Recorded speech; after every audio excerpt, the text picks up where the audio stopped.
అలా విందులకు మాత్రమే ప్రసిద్ధుడు కాదండి భరద్వాజుడు. మనం చెప్పుకోవలసిన విషయాలు గొప్పవి చాలా ఇంకా 2-3 ముఖ్యమైనవి ఉన్నాయి. ఈయన గొప్ప స్మృతిని రచించాడు, భరద్వాజ స్మృతి అని. ధర్మశాస్త్రం, శృతి అంటే వేదం, అది అమ్మవారి యొక్క తేజస్సు నుంచి వినపడింది అలాగ భగవంతుని యొక్క నిశ్వాసంగా, అంచేత అది శృతి. స్మృతి అలా కాదు, ఋషుల మనస్సుల్లోంచి స్మరణ రూపంలో పుట్టింది. స్మృతం స్మృతి, మనం ఏదైనా గుర్తు తెచ్చుకుంటాం కదా, అలాగ ఋషులు ఈ లోకం నడవాలంటే ఆచారాలు సంప్రదాయాలు ఉండాలి కదా. తల్లి ఎలా ఉండాలి, తండ్రి ఎలా ఉండాలి, కుటుంబం ఎలా ఉండాలి, రాజు ఎలా ఉండాలి, మంత్రులు ఎలా ఉండాలి, సైన్యం ఎలా ఉండాలి, చెప్పపోతే ఎలాగా అని భరద్వాజ స్మృతి అనే పేరు మీద చెప్పాడు. ఎందుకు చెప్పవలసి వచ్చింది? శత్రుంజయుడు అనేటువంటి పేరు కలిగిన రాజు శత్రువుల చేతుల్లో ఓడిపోయాడు. ఆయన పేరు శత్రుంజయుడు. పేరుకి వ్యవహారానికి ఎంత తేడా ఉండదు, ఆయన పేరే శత్రుంజయుడు. శత్రువుని జయితీతి శత్రుంజయక, వాళ్ళ అమ్మ నాన్న ఆ పేరు పెట్టుకొని ఆయన ఓడిపోయాడు. ఆయన జాతకం ఏమిటో కానీ అస్తమానం ఓడిపోతున్నా ఆయనకి విసుగొచ్చి, నా పేరేమో శత్రుంజయుడు, నేను ఓడిపోతున్నాను, ఏం బాగోలేదు అని భరద్వాజుడి దగ్గరికి వచ్చాడు. మహర్షి, నా పేరు ఇది, సార్థక నామం అవ్వాలి కదా అంటే, అవును, ఈ సార్థక నామం అంటే అబ్బాయి పేరెట్టుకుంటే అయిపోతుందా? హరిశ్చంద్ర ప్రసాద్ పేరెట్టుకుంటావు, తెల్లారులు ఎత్తే అన్నీ అబద్ధాలే. ఎందుకు నీ హరిశ్చంద్రుడు పని లేక, కాటికి వెళ్ళడానిక, కాటికాబరక, అందుకు పనికొస్తాడు. ఆ పేరు పెట్టుకున్నామంటే నిజం పలకాలి కదా, అంచేత పేరు పెట్టుకోగానే అయిపోలేదయ్యా, రాజ్యం ఎలా పాలించాలో చెబుతాను దా అన్నాడు. అలా పాలిస్తే నువ్వు గెలుస్తావు, ఖచ్చితంగా గెలుస్తావు యుద్ధంలో. శత్రువుతో ఎలా ఉండాలో నేర్చుకోవాలయ్యా, అలా కంగారు పడిపోతే అలాగా అని ఆయన శత్రుంజయుడిని కూర్చోబెట్టి రాజధర్మాలన్నీ చెప్పాడు. ముఖ్యంగా నువ్వు ఓడిపోయింది ఎవరి చేతుల్లో అన్నాడు. చాలా ముఖ్యంగా వినాలంటే, మనం భారతదేశ చరిత్ర కూడా ఇందులో ఉంది. స్వాతంత్రానికి ముందు వెనక కూడా ఎక్కడ మనం దెబ్బతిన్నా, ఎక్కడ గెలిచినా భరద్వాజ స్మృతి మనకు తెలియజేస్తుంది. ఎందువల్ల గెలిచారో, ఎందువల్ల ఓడిపోయారో ఆలోచించుకోండి. శత్రుంజయుడు చెప్పాడు, ఎవరు నీ ప్రధాన శత్రువు అన్నారు. ఎవరో పరేతసుడు అని ఒక రాజు ఉన్నాడండి. సరే, వాడు నీతో ఎన్నిసార్లు యుద్ధం చేశాడు అన్నాడు. 4-5 సార్లు. 4-5 సార్లు యుద్ధం చేయడం ఏంటే? ఇది వెనక సిగరెట్లు మానేయాలి అనుకున్నట్టు ఒకడు. వాడు ఫ్రెండ్ అన్నట్ట, నేను మానేశాను, ఇప్పటికి 5-6 సార్లు మానేశాను, నువ్వెందుకు మానలేకపోతున్నావు అన్నట్టు. 5-6 సార్లు మానేయడం ఏంటి అంటే, మానేసి మళ్ళీ మొదలెట్టాడా, ఇంకెందుకు మానేయడం? అలాగే భరద్వాజుడికి అనుమానం వచ్చింది. 5-6 సార్లు యుద్ధం చేశానంట, ఓసారి చేస్తే వాడో నువ్వో తేలాలిగా, ఎందుకు తేలలేదన్నాడు. వాడో నువ్వో చనిపోతే ఇక రెండో యుద్ధం లేదు కదా నీతోటి. అలా జరగలేదండి, మన చేతిలో ఆయనే ఓడిపోయాడు, క్షమించి వదిలేసాను. మరి అది చెప్పమే, చేసిన వంకర పని అది. ఇది పెద్ద ఔదార్యం కింద మాట్లాడతారండి చాలామంది. భారతీయ రాజనీతి శాస్త్రం రాజుకి క్షమాగుణం ఉండద్దని చెప్పిందని స్పష్టంగా యుద్ధం విషయంలో. భరద్వాజుడు నువ్వు ఎందుకు క్షమించావాడిని? కాళ్ళ మీద పడ్డాడండి. నేను ఒక ధర్మశాస్త్రం విన్నాను, శరణంబని వచ్చిన భీకర శత్రువునైన ప్రీతిగా అవగవలయున్ కరుణాపరుల తెరంగిది ఇరవుగా సరిగావు దీనికే ధర్మంబుల్. భారతంలో ఉందండి, అరణ్య పర్వంలో వస్తుంది. ఈ పని చేసే ధర్మరాజు సైంధవుడిని క్షమించి వెర్రివెధవైపోయాడు యుద్ధాలకు వచ్చేసరికి. క్షమించకూడదు, సైంధవుడు క్షమించవలసిన వాడు కాదు. ధర్మరాజు గారు అత్యౌదార్యం ప్రదర్శించాడు. ధర్మరాజు గారికి కూడా పెద్ద అవగుణం ఏమిటంటే సాత్విక అహంకారం. నేను చాలా మంచివాడిని, నేను చాలా ఉదారుణ్ణి, నేను ఇలాగే చనిపోవాలి, నువ్వు అలాగే చనిపోవచ్చు, నీ రాజ్యం అంతా అలా అనుభవించాల్సిన కర్మ లేదు. రాజుకు సాత్విక గుణం కూడా పనికిరాదు, రాజుకు రజోగుణమే ఉండాలి, ప్రదర్శించవలసిందే ఖచ్చితంగా. సాత్విక గుణం కావాలంటే తపస్సు చేసుకోవాలి. రాజకీయంలో ఉండి సాత్విక గుణం అంటావేంటి? సాత్వికం ఎంతవరకు? ఋషుల్ని గౌరవించే వరకు అంతే, అంతవరకు సాత్విక గుణం. ప్రజల్ని గౌరవించు, ఋషుల్ని గౌరవించు, అంతవరకు సాత్విక గుణం. పరిపాలనకు వచ్చేసరికి రజోగుణం, కొట్టవలసిన వాడిని దెబ్బ కొట్టాలి, క్షమించకూడదు అక్కడ. కానీ అరణ్య పర్వంలో ఏముంది? ధర్మరాజు చెప్పిన మాట అండి ఇది, ఎర్రాప్రగడ రాసిన పద్యం ఇది. సైంధవుడు కాళ్ళ మీద పడ్డాడు. ఏం చేశాడంటే వాడు ద్రౌపదిని మానభంగం చేసే ప్రయత్నం చేశాడు, భార్యను మానభంగం చేసే ప్రయత్నం చేసిన వాడు కాళ్ళ మీద పడితే వదిలేస్తావా? మరి వాడు బుద్ధి ఏమైనా మారిందా? ఈ ధర్మరాజు గారు వదిలేయడం వల్ల, కాళ్ళ మీద పడ్డాడు కానీ వదిలేయడం వల్ల వాడు వెళ్ళి తపస్సు చేసి అపూర్వమైన వరాలన్నీ సంపాదించి అభిమన్యుడు యుద్ధానికి వచ్చినప్పుడు పాండవులు రాకుండా రోజంతా అడ్డుకుని అభిమన్యుడు చావుకు కారణం అయ్యాడా లేదా? ధర్మరాజు అమాయకత్వం కారణమైందా లేదా? వ్యక్తిగత జీవితం వేరు, సామాజిక జీవితం వేరండి, మనం గమనించాలి. రాజ్యనీతి వేరు, నీతి వేరు. నీ వ్యక్తిగత జీవితంలో కావాలంటే నీ శత్రువుని క్షమించుకో. నీకు మేలు జరుగుతుందో కీడు జరుగుతుందో చెప్పలే, మేలు జరిగినా జరగచ్చు, క్షమించు. ఒకవేళ కీడు జరిగితే నీ వరకే జరుగుతుంది. రాజ్యాన్ని పరిపాలిస్తూ నేను వాణ్ణి క్షమిస్తా వీణ్ణి క్షమిస్తా అని అహింసా పరమోధర్మకాన సూత్రాలు వలిస్తే రాజ్యం నాశనమైపోతుంది. ఒక రాజ్యానికి బాధ్యత వహిస్తున్నాం, ఒక సంస్థకి బాధ్యత వహిస్తున్నాం. కఠినంగా ఉండాలి, ఉండవలసిన చోట ఖచ్చితంగా ఉండాలి. అదే భరద్వాజ స్మృతి. మహారాజా శత్రుంజయ ఎందుకు ఓడిపోయావో అర్థమైందా?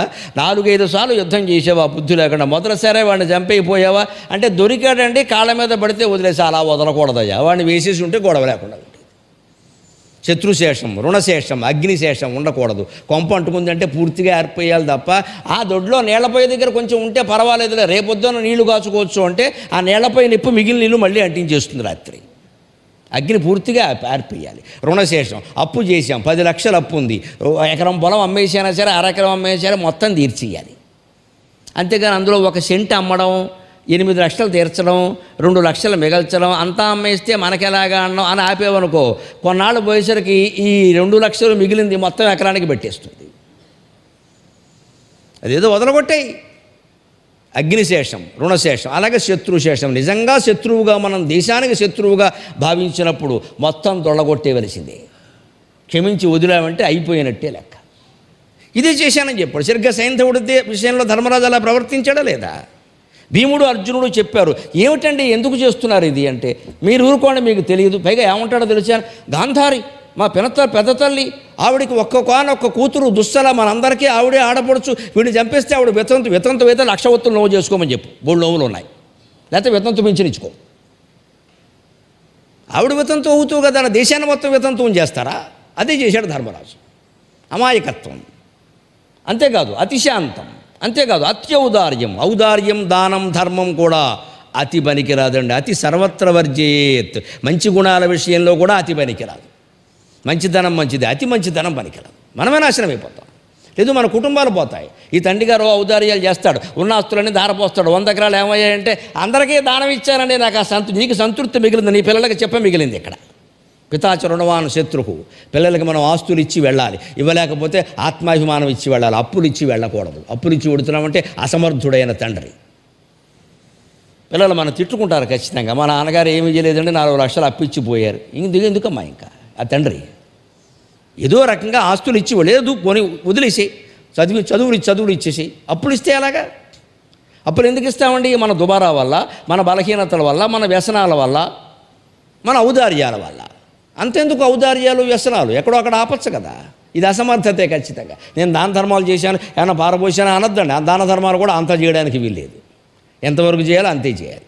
ఆస్తి సంపాదనలో 4వ వంతు వరకు దాన ధర్మాలు చేయొచ్చు. 4 వంతులు పావలా దాన ధర్మం చేయొచ్చు. రూపాయలు 30 చేస్తే అయిపోతామమ్మా. ఇక్కడ మనమే యాచకుడు అవుతాం, దాత యాచకుడు అవుతాడు. అవ్వకూడదు. దాతలాగే ఉండాలి. పుచ్చుకునేవాడు పుచ్చుకుంటాడు, వాడు 9 మంది నువ్వు ఎన్ని ఇచ్చినా పుచ్చుకుంటాడు.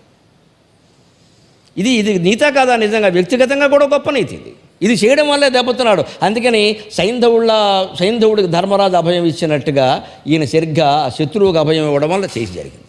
ఆ పరిణామాలు మన స్వాతంత్రానంతర భారతదేశంలో కూడా జరిగాయి. మీరు గమనించండి. స్వాతంత్రానికి ముందు ఘోరీ మహమ్మద్ ఎన్నిసార్లు దండయాత్ర చేశారండి? 17 సార్లు. పృథ్వీరాజు గారు మహానుభావుడు ఔదార్యానికి పోయి 16 సార్లు వాడిని క్షమించాడు. 17వ సారి వాడు ఇంకోని జయచంద్రుడిని పట్టుకున్నాడు. వాడు చేసిన ద్రోహం కారణంగా పృథ్వీరాజుని చంపేశాడు. ఏం జరిగిందండి భారతదేశ చరిత్రలో? క్షమాగుణం కారణంగా. క్షమాగుణం మంచిదే, అన్ని వేళలా కాదు. అందున రాజకీయాల్లో కుదరదు. శత్రుదేశం విషయంలో నువ్వు ఎన్నికల్లో క్షమించు, ఓట్లలో క్షమించు, దేనిలో దేశం విషయంలో క్షమిస్తే ఎలాగా? మాయకంగా ఉన్నారా లేదా? అంతవరకు పోనేయాలా అబ్జనాభా, తర్వాత కూడా చూసుకోండి లెక్క. అదే రాముడి వ్యూహాలు అలా ఉంటాయి, కృష్ణుడి భరద్వాజుడు ఈ శత్రుంజయుడి వ్యూహాలు అలా ఉన్నాయి. రాముడు కానీ కృష్ణుడు కానీ అలాంటి పని చేయలేదు. కృష్ణుడు కూడా సరిగ్గా ఘోరీ మహమ్మద్ దండయాత్ర చేసినట్టే జరాసంధుడు కృష్ణుడి మీద 17 సార్లు దండయాత్ర చేశాడు. 16 సార్లు కృష్ణుడే గెలిచాడు. 16 సార్లు ద్వారకా కృష్ణుడు గెలిచారు. కానీ కృష్ణుడు క్షమించి వదిలేయలేదు, క్షమించి వదలలేదు. ఎలా వదిలేశాడో తెలుసా?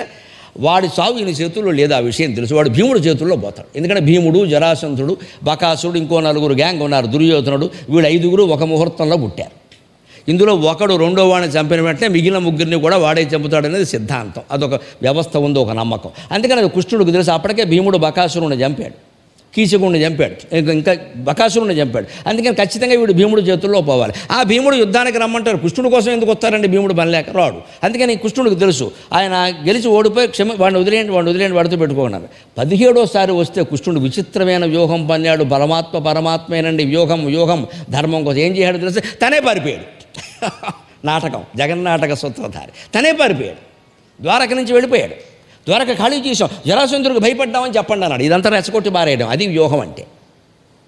దాంతో జరాసంధుడికి గర్వం వచ్చిందే, 16 సార్లు నన్ను గెలిచిన వాడు 17వసారి నాకు భయపడి పారిపోయాడు అని దురహంకారం పెంచుకున్నాడు. ఇంటికి వెళ్ళి దురహంకారంతోనే ప్రవర్తించాడు. అంతవరకు గౌరవించిన బ్రాహ్మణుల్ని అవమానించడం మొదలుపెట్టాడు. ఋషుల్ని కూడా. జరాసంధుడికి బ్రాహ్మణ భక్తి ఎక్కువ.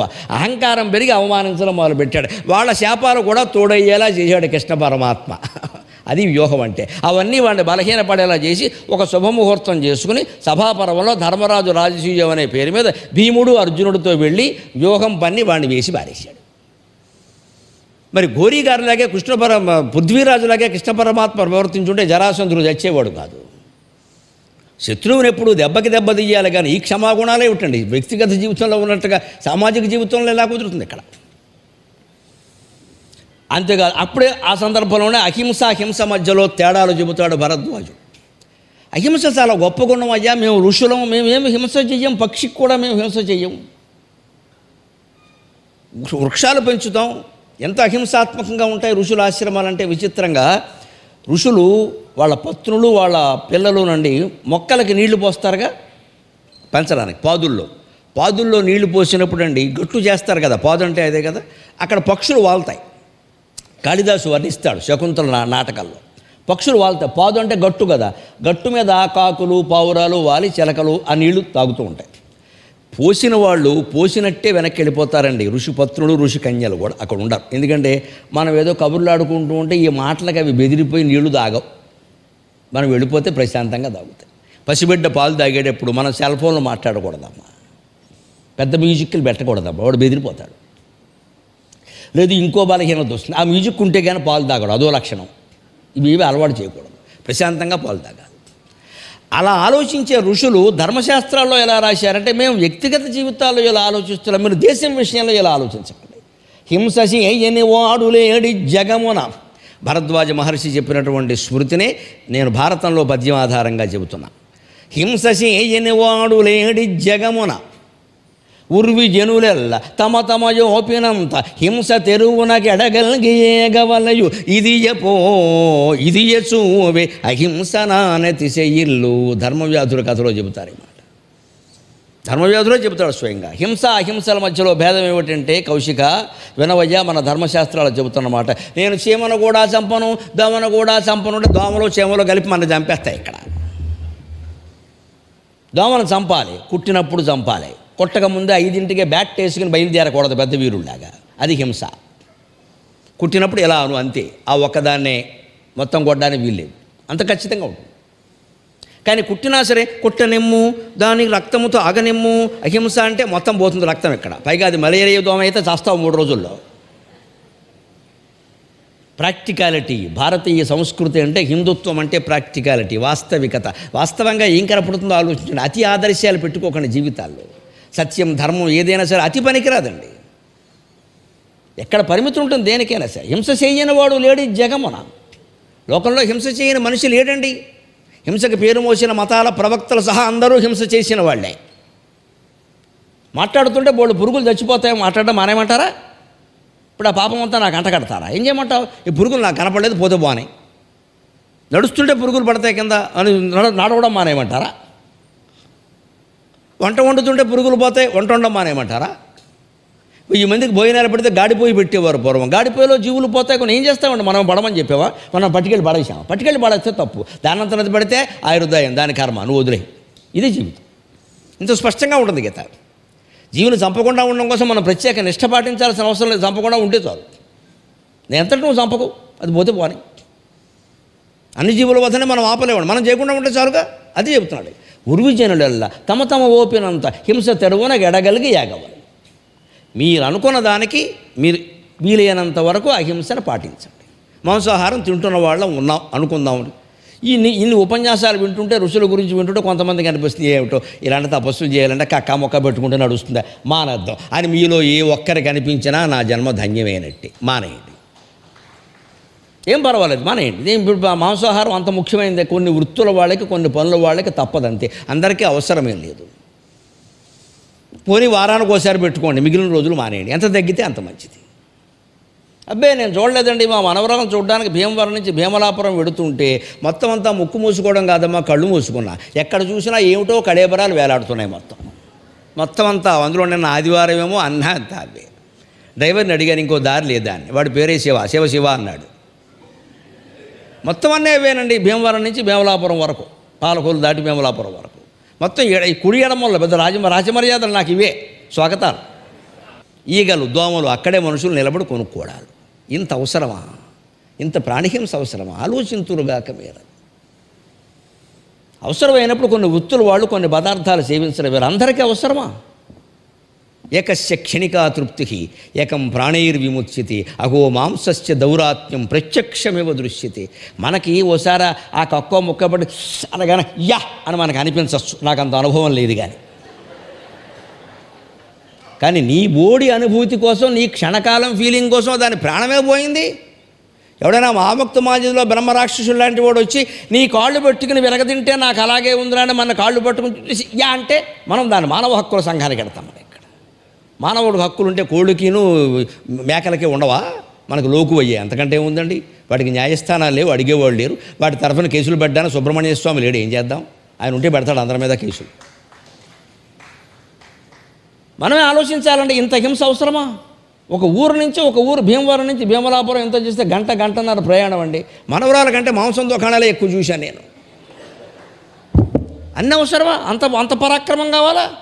ఇంత తిని ఏం చేశామట? ఏడిపించుకు తినడం తప్ప. ఇది ఆలోచించు. వ్యక్తిగతంగా హింసను మొదలేసే అహింసను పాటించు. రాజ్యపరంగా యుద్ధం చేయవలసి వస్తే ప్రాణాలకు తెగించవలసిందే, ప్రాణాలు తీయవలసిందే. మన ధర్మం అంతే చెబుతాం స్పష్టంగా. అంతేకాదు, రాజు అన్నవాడు ఎలా ఉండాలి? వినదగునెవ్వరు చెప్పిన వినినంతన వేగపడక వివరింపదగున్ కని కళ్ళ నిజము తెలిసిన మనుజుడే పో నీతిపరుడు మహిళో సుమతి. ఇది కూడా భరద్వాజ స్మృతిలో ఉన్నమాటే. నేను సుమతి శతకంలో పద్యంతో చెబుతాను. రాజు అయినవాడు, రాజంటే రాజే అనుకోకండి, సంస్థకు అధిపతులు కూడా మేనేజింగ్ డైరెక్టరు, మేనేజరు అంటూ ఉంటారే, చైర్మన్, వీళ్ళందరికీ వర్తిస్తుంది. ఉద్యోగులు ఏదో రకరకాల మాటలు చెబుతూ ఉంటారు. ఒక్కొక్కడు అస్తమానం వచ్చి దగ్గరికి వచ్చి చెవి కొరికేస్తూ ఉంటాడు. వాడు చెప్పేది విను, కానీ నమ్మకు. వాడు చెబుతుంటే అవునా నువ్వు కాబట్టి ఇలా ఎంత శ్రద్ధ తీసుకున్నావు సంస్థలో అను. వాడు బాగా ఎక్కుతాడు, గోరోజనం బాగా ఎక్కుతుంది. ఎక్కించాలి, తెలివంటే అదే. వాడి మీద ఇంకోటి పెట్టు, తప్పదు ఇది, లేదా సంస్థ నడవదు. వీడు అస్తమానం చెప్పిందల్లా ఈ అధిపతి నమ్మేశాడు అనుకోండి, మిగిలిన ఉద్యోగులు బెదిరిపోతారండి. వాడిని కాకాపడతారు, ఈయన్ని మానేసి వాడిని కాకాపడతారు. వాడు పెద్ద సెకండ్ మేనేజర్ అయిపోతాడు, వాడే శత్రువు అవుతాడు తర్వాత. వినదగును ఎవ్వరు చెప్పను వినంతన వేగపడక వివరింపదగును కానీ కళ్ళ నిజము తెలిసిన. వాడు చెప్పిన దృష్టిలో పెట్టుకో. అక్కడ పలానా డిపార్ట్మెంట్లో ఇంత గొడవ జరుగుతుందా, వంటశాలలోంచి సరుకులు మాయమైపోతున్నాయా, అలాగా బలివాడిపోయా నువ్వు కాబట్టి చెప్పావు అని పంపేయి. నిజంగా మాయమవుతున్నాయో లేదో నువ్వు వెళ్ళి చూడు. వీలైతే మారువేషంలో కూడా వెళ్ళు, అర్ధరాత్రి వెళ్ళు, ఏం పర్వాలేదు, చూసుకో. ఆ సరుకులు మాయ కాకుండానే వీడు చెప్పాడు అంటే వీడిని మాయ చేసి పంపించేయి. లేదు నిజంగా మాయమవుతున్నాయంటే వీడిని అక్కడ పెట్టు, చూస్తాడు. ఇలాగ ఎప్పటికప్పుడు నిఘా పెట్టుకుని రాజకీయం పరిపాలన నడిపించాలి తప్ప అందరినీ నమ్మేస్తానండి, నేను అందరినీ నమ్మేసి అందరూ కలిసి ముంచేస్తాను. నమ్మక ద్రోహం ఉంటారు. విచిత్రమైన మాట. నమ్మకం లేకుండా ద్రోహం ఎందుకు ఉంటుందండి? నమ్మిన చోటే ద్రోహం ఉంటుంది. నమ్మక ద్రోహం ఏమిటి? అర్థం లేని మాట. నమ్మకం ఉండబట్టే ద్రోహం ఉంది. నమ్మడం నీదే తప్పు, ద్రోహం అంటావేటే? వ్యక్తిగత విషయాలు వేరు, సాంసారిక విషయాలు, భార్యాభర్తల మధ్యలో నమ్మకం ఉండాలి. నిఘా కెమెరాలు పెడితే కుదరదు ఇక్కడ. అది వేరు సంసారం, ఇది సామ్రాజ్యం. ఇక్కడ ఒక మనిషి కాదు, కొన్ని లక్షల మంది ఉన్నారు. ఇక్కడ నమ్మేస్తానంటే ఎలాగండి? ఇంకొక మాట, రాజకీయాలకు బాగా ఉపయోగపడే మాట, ప్రపంచం అంతా వినిపిస్తోంది వీళ్ళ నా మాట రకరకాల దివ్య సాధనాల కారణంగా. కాబట్టి మొహమాటం లేకుండా చెబుతా, మన పాలకులు కూడా గ్రహించుకుంటే మంచిది. రాజకీయంలో ఎప్పుడు పరిపాలన పార్టీ మారగానే ఏం జరుగుతుందో గమనించండి. చీఫ్ సెక్రటరీ మారిపోతాడు, ముఖ్యమైన అధికారులు మారిపోతారు. ఎందుకు జరుగుతోందండి ఇది? దానికి సమాధానం భరద్వాజుడు చెప్పాడు. ద్వేష్యోపి సమ్మత శిష్టక తస్యార్థస్య యథౌషధం. ద్వేష్యోపి సమ్మత శిష్టక తస్యార్థస్య యథౌషధం. త్యాద్యో దుష్ట ప్రియోప్యాసీత్ అంగుళీవ ఉరగక్షత అని భరద్వాజ స్మృతిలో చెప్పాడు. రఘువంశంలో కూడా ఉంటుంది ఈ శ్లోకం ప్రత్యేకం. ఏమిటి? ద్వేష్యోపి సమ్మత శిష్టక, అందరూ అంగీకరించే మనిషి, బాగా పనిచేసే మనిషి, నీకు వ్యక్తిగతంగా ఇష్టం లేకపోయినా సరే కొనసాగవలసిందే సంస్థలో. నీ ఇష్టాలను బట్టి వాడిని తీసేయద్దు. వాడు మంచివాడు, సమర్థుడు. మనకెందుకు ఇష్టం లేకుండా పోయాడు? మన కులం కాకపోవచ్చు, మన ఫ్రెండ్ కాకపోవచ్చు, మనకి వ్యక్తిగతంగా ఏదైనా చిన్న అపకారం చేసి ఉండొచ్చు. అంతేకాదు కొంతమందికి ఇంకో అధిపతులు అధినాయకులైన వాళ్ళకి ఒక ఫీలింగ్ ఉంటుంది. ఏంటంటే ఇంత యజమాని నేను ఉద్యోగం ఇచ్చాను, కనపడితే దండం కూడా పెట్టు. అది పెద్ద నేరం కాదు, అది పెట్టక్కర్లేదు, దాన్ని అంత లెక్కలోకి తీసుకోకల్లా. ఇంకోటి ఉంటాడు నక్క వినయం, కనపడినప్పుడల్లా ఓ సాష్టాంగ నమస్కారం చేస్తాడు, వాడే గొయ్యిదే వేస్తాడు. ఈయనకి ఎంత భక్తి అండి అనుకుంటాడు, వాడే చంపేస్తాడు. నేను ఈ నక్క వినయాలు నమ్మక్కర్లేదు. ఒక్కొక్కడికి గౌరవం ఉంటుందండి మనసులో, దండాలు పెట్టాడు అస్తమానం, అంత మాత్రం చేత అనుమానించక్కర్లేదు. ఎంత స్పష్టంగా ఉందండి శాస్త్రం, మనం పాటించాలి. అదే ద్వేష్యోపి సమ్మత శిష్టక. సమ్మతక అందరూ అంగీకరించేవాడు, సమర్థుడు, శిష్టుడైనవాడు. ద్వేష్యోపి నీకు నచ్చకపోయినా సరే అంగీకరించు. ఎందుకని? ఉదాహరణ చెబుతాడు ఖచ్చితంగా కాళిదాసు రఘువంశంలో. తస్య ఆర్తస్య యథా ఔషధం. కరోనాకి సంబంధించిన నిబంధనలు పాటించడం మనకేమైనా సుఖంగా ఉందమ్మా? చచ్చిపోతున్నాం ఇక్కడ. కనీసం నాకు ఇంకా మాట్లాడేందుకు అవకాశం వచ్చి ఇప్పుడు తీసా మాస్క్, మీరు ఇప్పుడు కూడా తీయడానికి వెళ్ళేది. మూకు మూసేసి చచ్చిపోతున్నామంటే గాలి ఆడక. పైగా కళ్ళజోడు ఉన్న వాళ్ళకి మరీ ఇబ్బంది. ఈ ఊపిరి పైకి తగులుతూ ఉంటుంది, కళ్ళు కూడా కనపడవు. కానీ భరిస్తున్నామా లేదా? వెంటనే ఏదో చేద్దాం, పోన్లే ఆ వ్యాక్సినేషన్ ఏదో అయిపోయే వరకు భరిస్తున్నాం కదా. మనకి ఇష్టమే భరించట్లేదమ్మా. మాస్కులు పెట్టుకోవడం, మాటికి ఈ శానిటీలు సబ్బులు వాడడం, ఇంత దూరం ఇదే హాల్లో నేను వచ్చినప్పుడు మొత్తం 1000 మంది ఇక్కడే కూర్చున్నారు, ఇక్కడ వరకు కూర్చున్నారు. ఇదంతా మనకి ఇష్టమా? కానీ భరిస్తున్నావా లేదా? నీకు ఇష్టం లేకపోయినా సరే మంచివాడిని భరించు, అది ధర్మశాస్త్రం. వాడు సమర్థుడు కాదు. ఇష్టం లేకపోయినా కరోనా నిబంధనల్ని రోగభయంతో మనం అనుసరిస్తున్నట్టు రాజ్యక్షేమాన్ని, సంస్థ క్షేమాన్ని దృష్టిలో పెట్టుకుని మనకి వ్యక్తిగతంగా ఇష్టం లేనివాడు ఎవడన్నా ఉద్యోగస్తుల్లో ఒకడు ఉన్నప్పటికీ, లేదు ఉన్నవాడే అలా తయారైనప్పటికీ భరించు, కొంతకాలం భరించు. మరీ విపరీతమైతే వేరే విషయం. తీసేయక వెంటనే.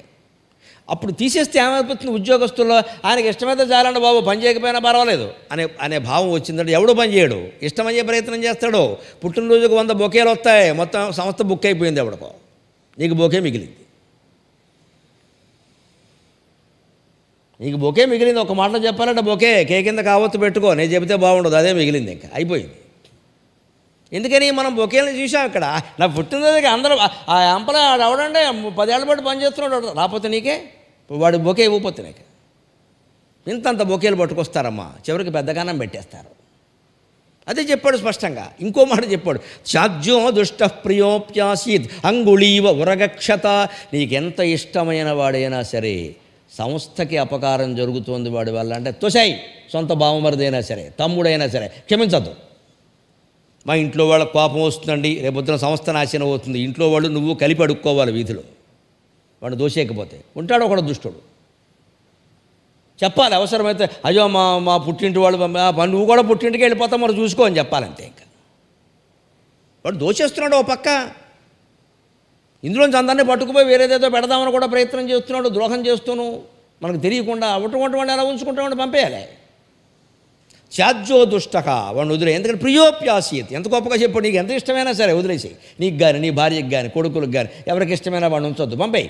ఎలా? దానికో ఉదాహరణ చెప్పాడు. అంగుళీవ ఉరగక్షత. ఈ చేతి వేలికి పాము గరిచిందనుకో, కాలి వేలి మీదో చేతి వేలి మీద పాము గరిచిందనుకోండి, అక్కడ నల్లబడిపోతుందమ్మా, విషం ఎక్కుతుంది. మనం డాక్టర్ దగ్గరికి వెళ్తే ఆ వేలు కోసేయాలంటాడు. ఇప్పుడు షుగర్ వచ్చినప్పుడు జరుగుతుంది అలాగా, కాళ్ళే తీసేస్తున్నాడు కొంత. తీసేయమంటే తీసేయాలి మరి.